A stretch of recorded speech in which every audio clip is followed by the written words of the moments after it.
guys, welcome to Kick. Today's topic is going to be Bougie Black Girl. We're going to be discussing why Black people who carry themselves in a certain way are often labeled and judged as being bougie by other people of color.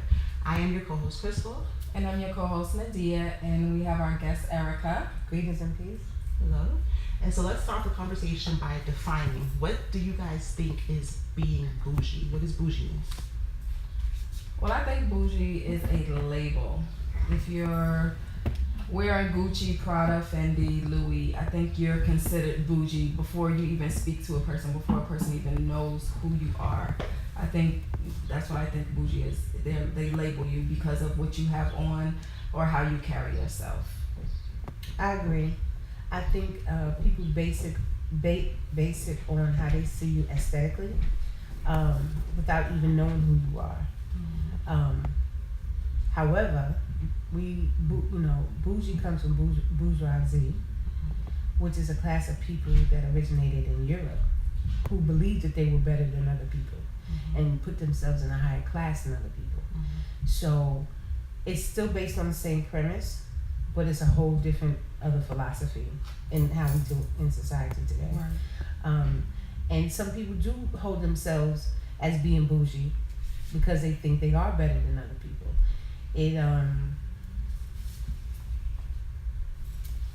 To think you above another human being, for me, is a reflection of your character. You understand what I'm saying? And if it's supposed to be, if you're projecting yourself as being better than someone else, and that being a reflection of your character, it's not a positive thing. Well, I think from personal experience, the word bougie also often gets misinterpreted. Yes. So when I think about being bougie, because there are people who are bougie, it's not a good thing, but I think about your attitude. How do you treat other people? Oh, she thinks she's cute. Oh, she's wearing that. I can't sit next to her. That's what I think about. I think I'm better than you. Judgmental. Right. I think the problem is, and what I've always experienced, people call me bougie because I speak proper English, because I'm not, hood or ghetto. So I think that the definition has gotten kind of distorted.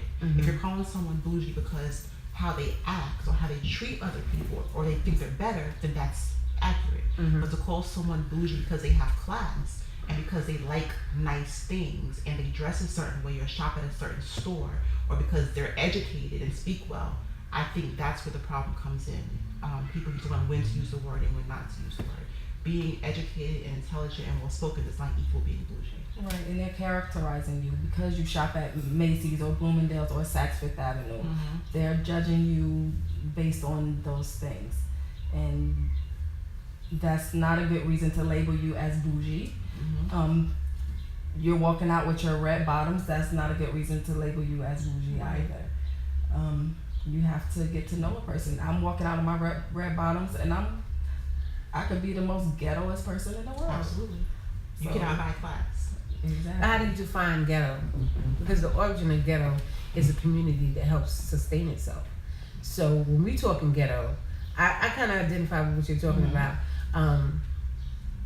Speaking without any type of intellect, carrying yourself in a way that's disrespectful, not only to yourself but to your parents, to your grandparents, and everybody else.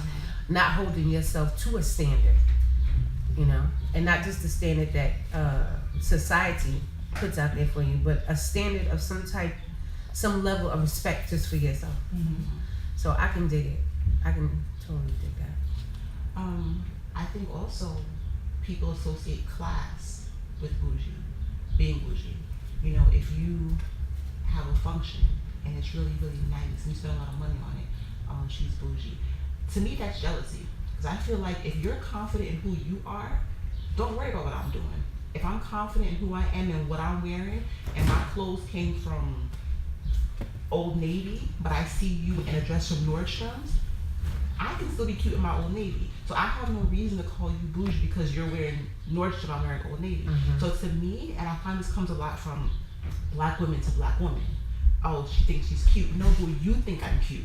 Because for you to even say that means that you're threatened by what I'm doing or how I'm doing it. Or how you look. So right. And you know what it is? When people feel inadequate about themselves, they project that onto other people. Me as a voluptuous woman, because I dress in certain ways, I have different moods on how I dress.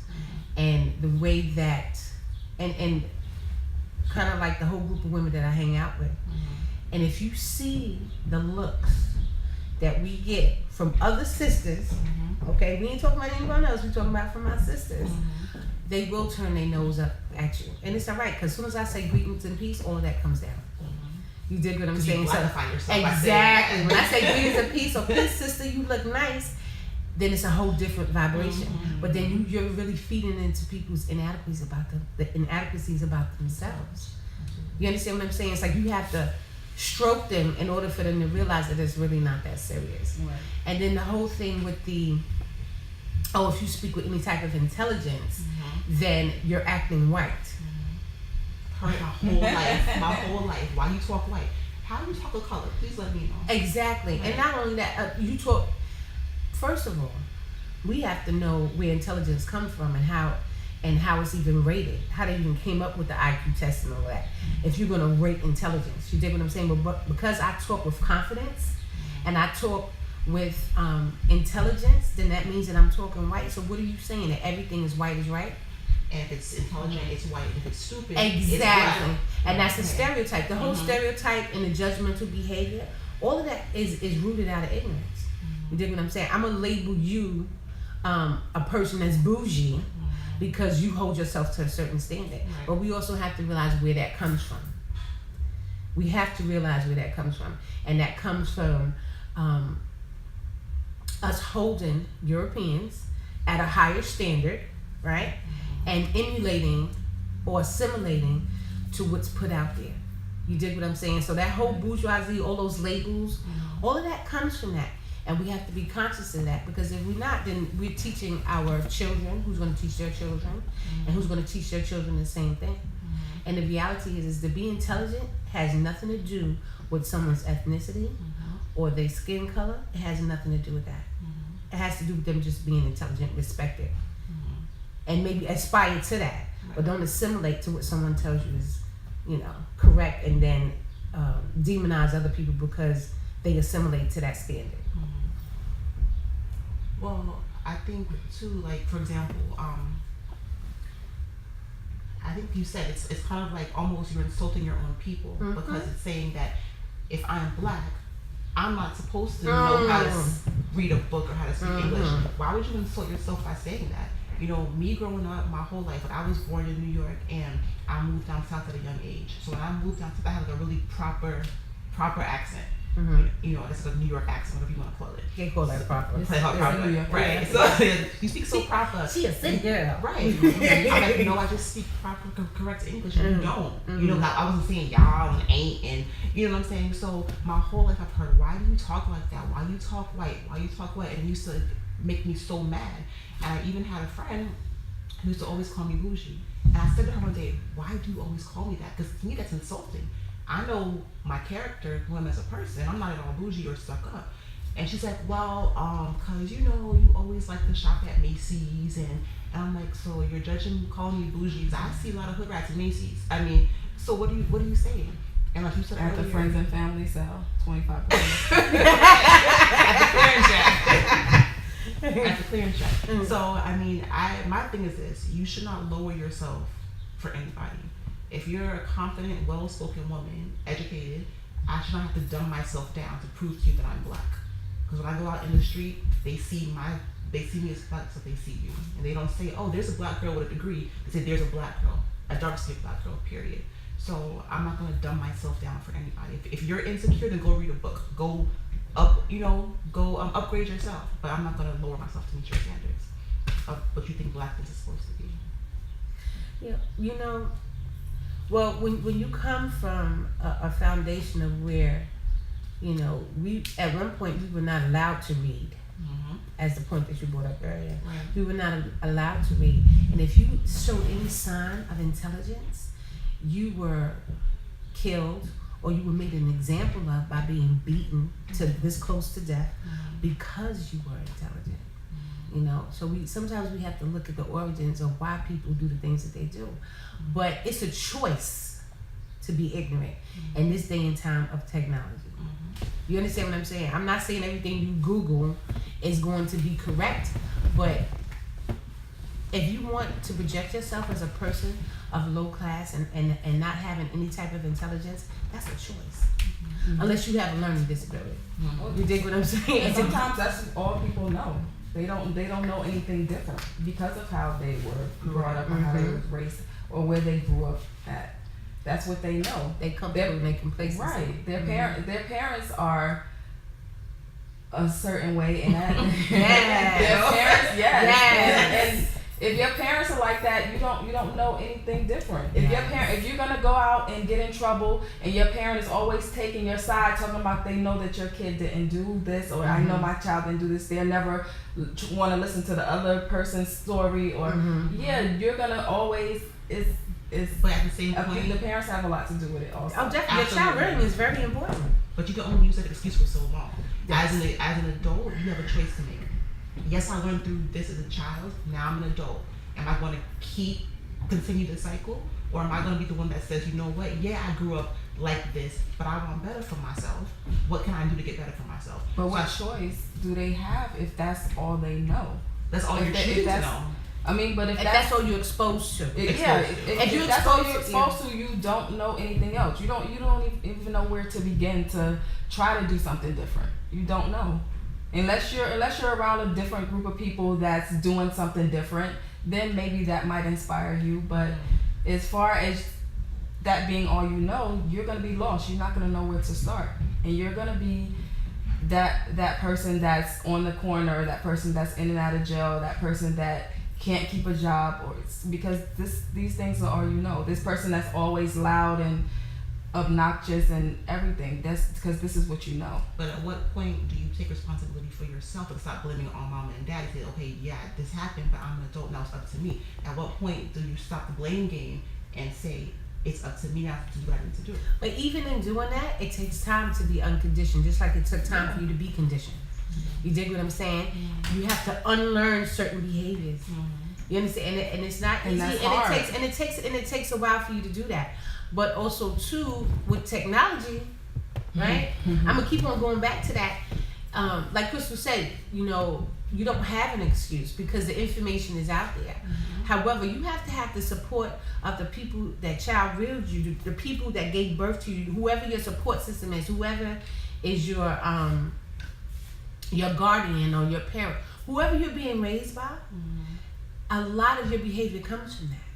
You understand what I'm saying? And it takes a strong-willed person to say, you know what, I don't want that anymore. This is what I want for myself. So it takes time to assimilate to something else outside of what you've been taught to be.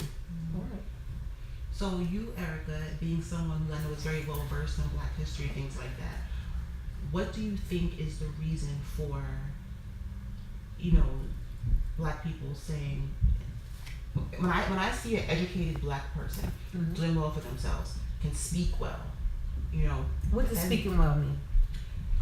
Knows how to formulate a sentence, knows how to it's a time and a place for everything. That's my point. Okay, the way that I act when I'm just hanging out with my friends at my house with a bottle of wine is not how I'm going to act on a job interview or when I'm at work. Yeah, I think the problem with a lot of Black people and why this whole bougie thing comes into play, they don't know when to turn on and off certain behaviors. You have to know how to carry yourself in certain situations, and that's not being fake. That's just knowing what's appropriate here and what's appropriate there. So because I know how to act in public, you want to call me bougie because you can't speak past what you heard on the block yesterday. Okay. You know what I'm trying to say? So I think that, I guess I'm asking you, where does that disdain for, because in my mind, I'm thinking like field Negro versus house Negro. Like how the field Negro hated the house Negro because she was in the house of master and light skin. So now you look at me as, you're an educated Black woman, oh, look at you, think you're better than me. But, so where does that come from? Is that where it starts on the plantation? You know? Well, actually, I mean, you know, it started way before the plantation, but during slavery times, we have to all realize that Willie Lynch was a powerful individual. Whenever you psychologically can oppress someone, you don't have to physically enslave them. You dig what I'm saying? So when you start putting the old people against the young people, the light skin against the dark skin, the house Negro against the field Negro, it brings upon a certain jealousy and envy, and we all know what that's rooted in. Right. You dig what I'm saying? For me to envy someone else because they have a degree, or because they're able to articulate themselves with intelligence, is only a reflection of my own inadequacies. You know, so it's been used against us for hundreds of years. You dig what I'm saying? And it's something that's passed down from generation to generation. So we just not gonna. The sister Dr. Joy Berry talks about the post-traumatic slave syndrome. You dig what I'm saying? So that's behavior that's passed down through generations. Some people just can't drop it, or some people will just totally separate themselves from it and just disassociate with being a person of color, a melanated person of color. The whole concept of us thinking that people are better than us, it doesn't always start with the person that's projecting that behavior, because they may not be projecting that behavior. They just may be projecting their confidence, and people can become very envious of that. You understand what I'm saying? Whenever you're secure in who you are and how you project yourself. And it happens to me as a voluptuous woman, because I project myself with confidence. People be thinking, well, who she thinks she is? I am a queen. That's who I am. If you can't get with it, that's personal. It's a feeling, you get over it. You know, but once they get to know me, they see that, you know, I'm very well rounded and I'm cool. You know, but that's stuff in their head that feeds off their own inadequacies. So we have to look at that as well. I think there's a difference in, because a black person is educated and well spoken, doesn't mean that they don't relate to other black people. I think that there's like a very fine line, maybe even a thick line, maybe, between just the black person who's trying to have something in life, and that black person, like that Uncle Tom black person. And I think that has a lot to do with black people being insecure. When I went to college, I went to a predominantly white university. It was everybody, but it was probably like 80% white. Down the street from me was an HBCU. And I remember that the girls, even the people, just in general, but like the girls from the HBCU, I won't call any names of the schools, but they could not stand the black girls that went to my school for no other reason, because they thought that we were better because we were going to a predominantly white institution. Again, the European standard of living, you know what I mean? So that's their own stuff. Like that's stuff in their own head, stuff that they make up in their own head. Or as a group, you know what they say about groupthink, right? So when a group of people together and they all share the same philosophy of something, it could go either way, negative or positive. You know what I mean? So it may have been one person that said, oh, because they go to that school, they think they better than us because there's an 80% ratio of white people to black people. So the other school was a community college? No, it was a university, but it was an HBC, so it was probably like 90% black. So it was And then you may have had your women up in that school that were bougie and came from that mindset of being bougie. And just like you said, the brother that only date Becky's. You understand what I'm saying? That comes from a conditioning too, that everything that's white is right, or European is white. So it comes from both sides. It's not just one sided. You dig what I'm saying? Because you have Becky's that love them some black men. Let's talk about it. And won't date nothing but a black man. And if I was them, I wouldn't either. And their family would disown them because they date a black man and but they don't children by this care. black man. But And they don't do care. not care. So you have those coons that are undercover, right? That are melanated, but assimilate to a European standard or philosophy because they want to get in. They want to get in where they fit in, right? And they want to be viewed in a certain light. However, it's my stance that once you project who you are, once you are who you are, and you feed into the origin of who you are, and you're comfortable with it, if you're comfortable being fake and phony, do you. Then be fake and phony. Exactly. Do you. Happy birthday. All of that. Congratulations to you. But I'm a person that hones in on my culture. And an American, we don't want to talk about being American, because American success has been has only been given to America through oppression, right? Through genocide. Let's talk about the negative things that are the foundation of America. There ain't too many positive things about it. Okay, so I'm not really concerned with being an American. I'm concerned with being a black woman, an African woman, which is my origins, and serving the community. You dig what I'm saying? Some people want to assimilate to that, and that's fine. You do you. But for me, in order to have success in who you are, it has nothing to do with money. It has to do with being comfortable with yourself and knowing who you are and where you come from. You just said you don't hear people saying, well, I'm a European American. But yes, you do hear people saying I'm Jewish, I'm Italian, I'm Irish, right? So it's okay for them to do it. But whenever you're melanated, it's a problem. Why? Because you were brought over here against your will, right? And you was forced to assimilate. None of them were forced to assimilate to anything. We were forced to assimilate to European standards. So when you have your little drops in the buckets like the lemon dude and Raven with her sickness, and her own father denounced her. He said, I don't know where that child got that stuff from, because she wasn't taught like that. So you have the person that contributed to her being saying this about herself. But that's what happens whenever you're indoctrinated to that way of living, you know, and money comes with that as well. So some people say, you know what, you ain't gonna stop my money short. If I gotta assimilate and act like these Europeans, I'm gonna rock out. If you don't like it, oh well, because I'm living high on the hall. So you know, it's a lot of things that's behind the scenes with that. It's not just, you know, black and white and what's on the surface. So you're a very Afrocentric person. Like since I've known you, you rock your African gear and your turbans and stuff like that. I'm probably the opposite. Not that I don't know my history, but I'm more like, I guess, weaves and makeup and shoes. Like that's just me. So do you look at me and say she's bougie or she's, I don't know. What do you as someone who's very in touch with your African roots?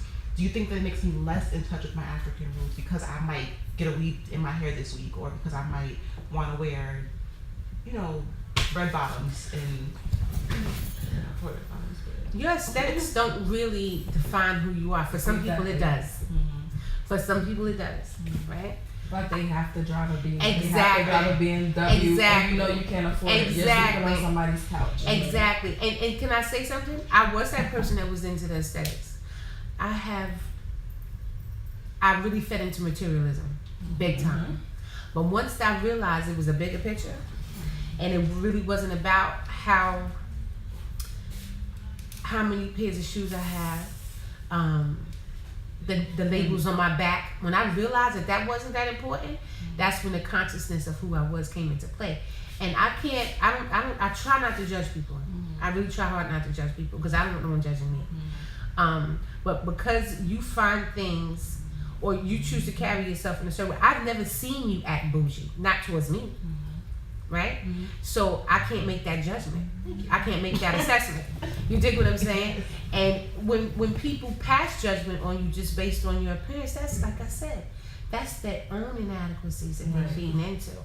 And the less that we feed into how other people perceive us, and we become comfortable, as long as you're comfortable with yourselves, screw what everyone else think about you. I could automatically say, like, I don't know Nay that well, right? right, and I can say, oh, well, she got a natural, so she's a soul sister, she's probably very intelligent. That is a big assumption, because it could be very far from the truth. Just like with me wearing my turbans and my stuff, like, oh, you know, you can't say certain things around her, and she's probably very Afrocentric and very knowledgeable. That could be very far from the truth. You understand what I'm saying? But we tend to judge people based on how they look and how they carry themselves, as opposed to just getting to know that person and seeing where they're at. Because anybody can put on a turban, anybody can put on some red bottoms.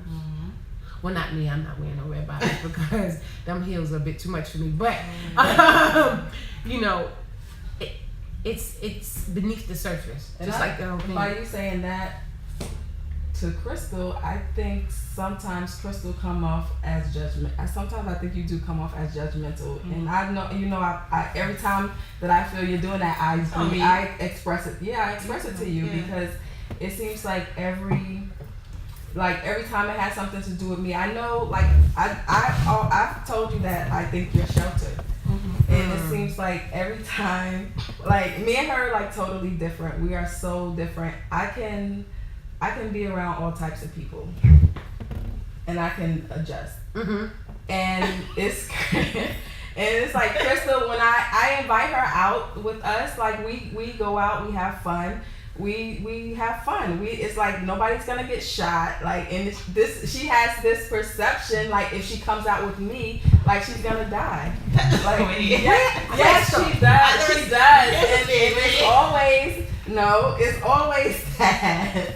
And it's always like she'll say little things like when we're emailing back and forth at work or whatever, or we're talking on the phone, she'll come out and say something like, "Oh, we're thinking about what the next show is going to be about. Oh, well, my mom," like, and I think she's just throwing it out there instead of her just saying, like, she'll say, "Oh, my mom." Her mom probably did say that. She did. But, she'll come out and say, "Well, my mom said, well, don't y'all be having nobody ratchet on there." Okay, so now I'm thinking like, okay, are you saying this because of me? Is she saying that because of what you've told her about me? Like, why is she just coming out and saying ratchet when she know what type of person you are? She should go based on your judgment that you will make sure that everything is right. And just because I am how I am, I can be around ratchet, I can be around class, whatever. I can be class. I'm classy, but I can still hang with my ratchet chicks. I can do that, but that's why I say I don't know if you're putting something out there to your mom or whoever that's giving them a certain perception to make her even say that. Well, as far as my mom is concerned, I'll run certain, like if we're talking about a certain topic, I'll run certain things by her. Now, when you say I grew up sheltered, that's accurate. Okay, as far as the judgmental part, I do understand how some things that I say can be construed as judgmental. Yeah, I understand how I get silent. You do. I understand it, and it's something I probably need to work on because my intention is not to ever offend anybody. Me and Nate have been cool for a few years. Like, we're totally 100% different. I don't even know how we're friends. But like because I said before, individuals. we're individuals, but we're what you call. Okay. If we're going out somewhere, I don't have to be hanging out with millionaires, no, because I'm not a millionaire at all. But a point is, I don't want to be hanging out with no ghetto ass, don't know how to act, might get shot, you don't have any class having hood or rat. I don't want to do that. So if that makes me judgmental, then fine. If I can hang out with Nay because Nay, she said, can assimilate. Nay can be ghetto when she wants to be ghetto, and she can be classy when she wants to be classy.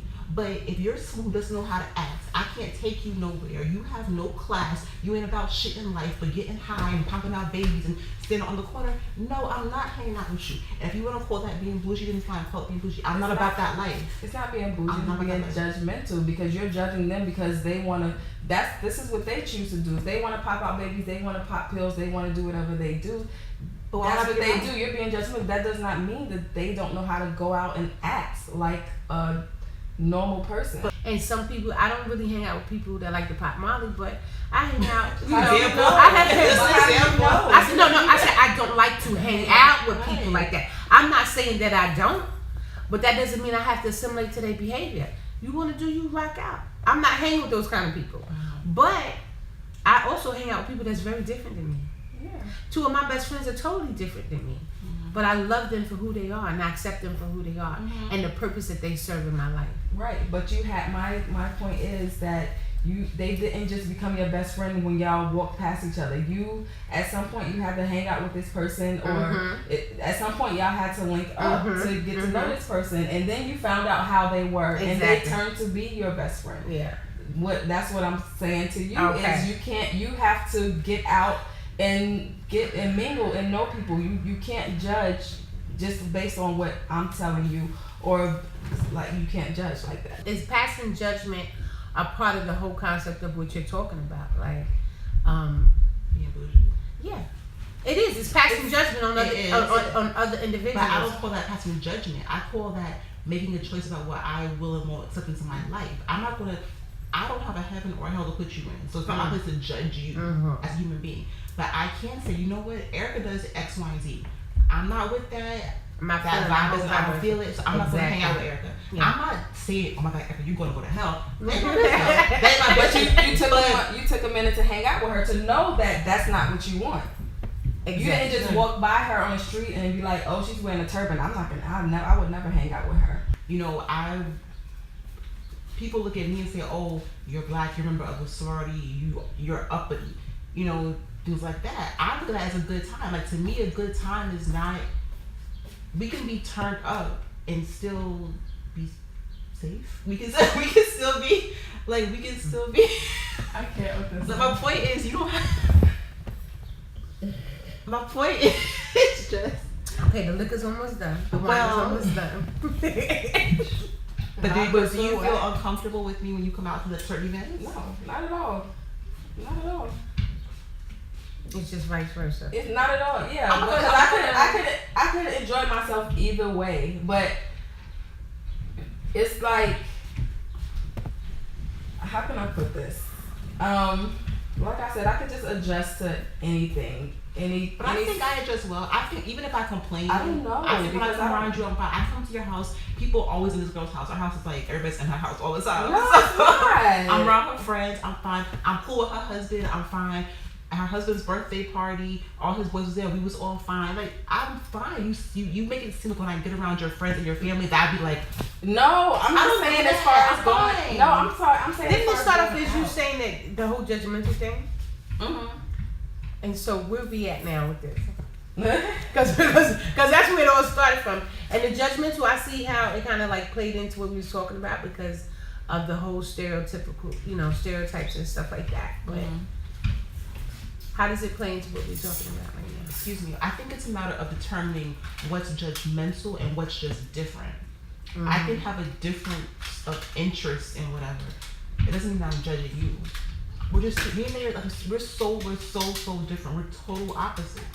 So, but when I go to Nate's house, I'm fine.